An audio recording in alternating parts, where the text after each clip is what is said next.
In today's video, I'm going to teach you how to share a board in Monday.com. Sharing your board the right way is important because it controls who can see your work, who can edit it, and how you collaborate with people both inside and outside your team. I'll walk you through each step slowly so you can follow along on your own screen as you watch.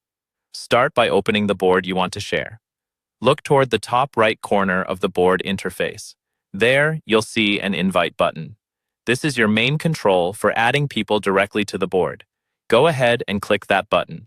A small window will appear where you can type in the names or email addresses of the people you want to add.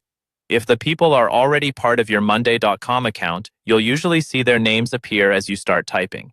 Just type a few letters, then look at the drop-down list that appears beneath the field. From that drop-down, click on the correct person to select them. You can repeat this for each teammate or guest you want to invite. When you're done selecting people, confirm the invite and they'll get access to the board based on the permissions you set. Before you move on, it's a good idea to quickly review those permissions.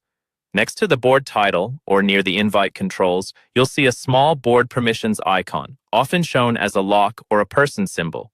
Click that icon to open the permissions panel. Here, you can limit what people can do. For example, you can set certain users to view only, so they can see everything but can't make changes. You can also choose options like Edit Content Only, which allows them to update items but not change board structure or settings.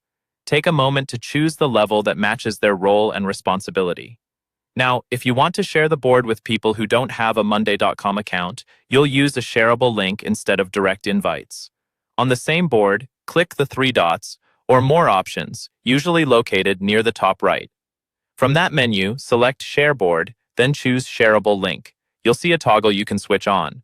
Once it's turned on, Monday.com will generate a link you can copy and send to external collaborators. Be mindful of who you share this link with, since anyone with the link will have the access level defined in those sharing settings. And that's the full process for sharing a Monday.com board with both internal team members and external guests.